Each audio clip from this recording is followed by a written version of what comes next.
Selamat pagi Bapak Ibu guru hebat di seluruh Indonesia. Assalamualaikum warahmatullahi wabarakatuh. Om Swastiastu, Namo Buddhaya, salam kebajikan, rahayu, salam dan bahagia. Perkenalkan, saya Katarina Bulauna SPD GR. Saya adalah seorang guru di SDK Kumba II, Kabupaten Manggarai, Provinsi Nusa Tenggara Timur. Pada kesempatan yang berharga ini, izinkanlah saya untuk membagikan video praktik baik yang telah saya lakukan bersama siswa-siswi saya di kelas 6 SDK Kumba II. Mari kita saksikan videonya.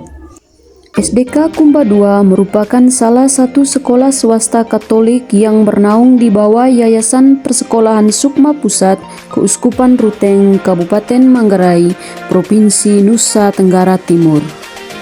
Praktik baik yang saya lakukan ini berjudul menciptakan pembelajaran gasing melalui model cooperative learning dan integrasi teknologi untuk menerapkan pembelajaran berdiferensiasi.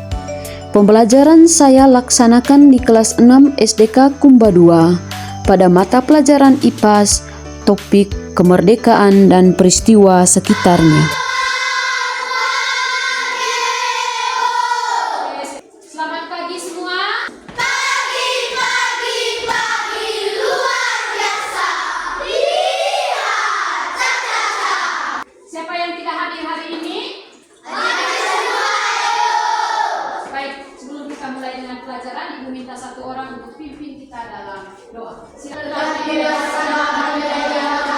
Amin. Dalam nama Bapa dan Putra dan Roh Kudus. Amin. Sebelum kita mulai dengan pelajaran, kita perlu membuat kesepakatan kelas. Apa tujuannya supaya kegiatan pembelajaran Guru membuat kesepakatan belajar bersama peserta didik dengan tujuan agar pembelajaran dapat berlangsung optimal dan mencapai tujuan yang diharapkan. Jawab harus mengangkat tangan terlebih dahulu. Steven? Tidak ikut saat lagi. Baik anak-anak, hari ini kita akan belajar materi yang baru.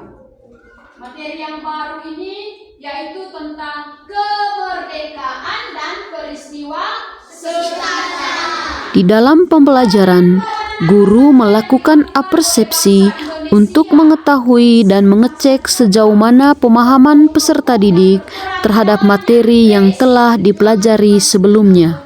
Beri pujian. Good job. Baik anak-anak, apa tujuan kita belajar hari ini tentang kemerdekaan dan peristiwa sekitarnya? Yang pertama, anak-anak dapat mengidentifikasi peristiwa-peristiwa dan tokoh-tokoh yang terkait dengan kemerdekaan. Yang kedua, anak-anak dapat menjelaskan peran dari para tokoh kemerdekaan. Dan yang ketiga, anak-anak dapat menjelaskan cara menghargai jasa para pahlawan dalam memperjuangkan kemerdekaan.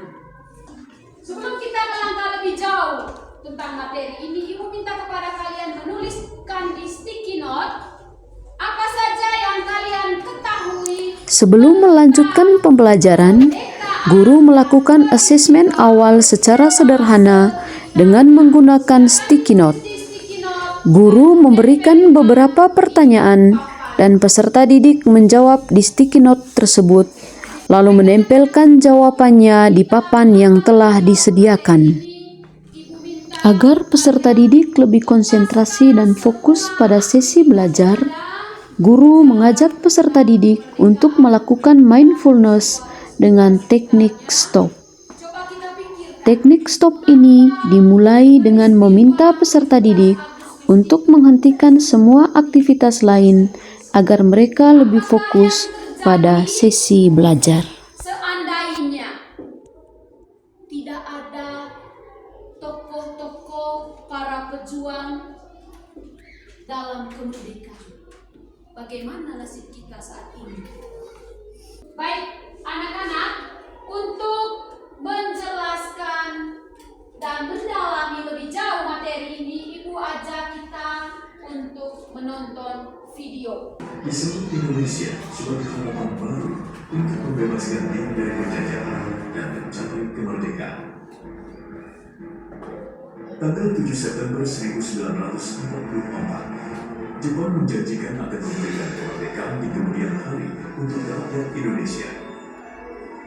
Maka, pada bulan Mei hingga Juli 1945, berlangsung rapat Badan Penyelidik Usaha Persiapan Kemerdekaan Indonesia atau BPUPKI, dan dibentuklah Panitia Persiapan Kemerdekaan Indonesia atau PPKI pada 7 Agustus 1945.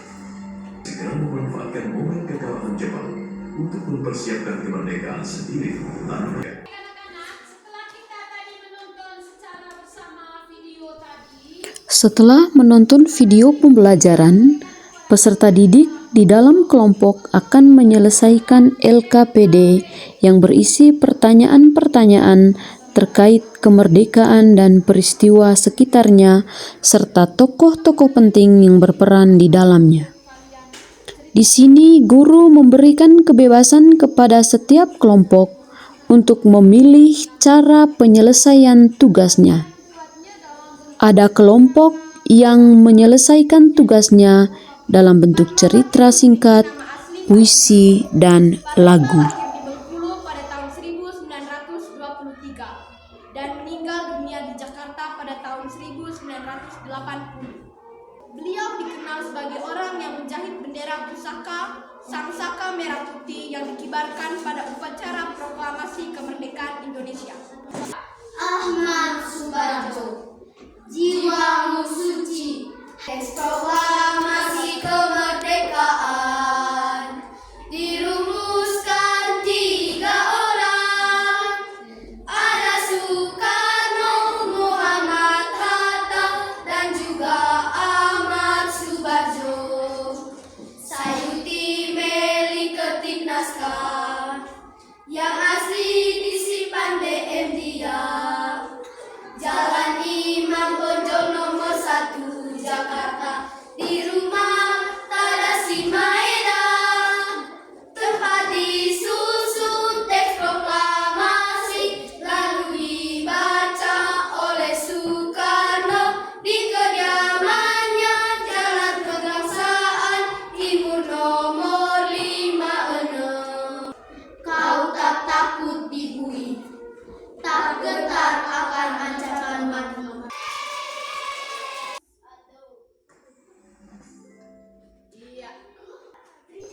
Di akhir pembelajaran, guru memberikan beberapa pertanyaan melalui game edukatif word wall untuk mengetahui pemahaman peserta didik terhadap materi yang telah dipelajarinya.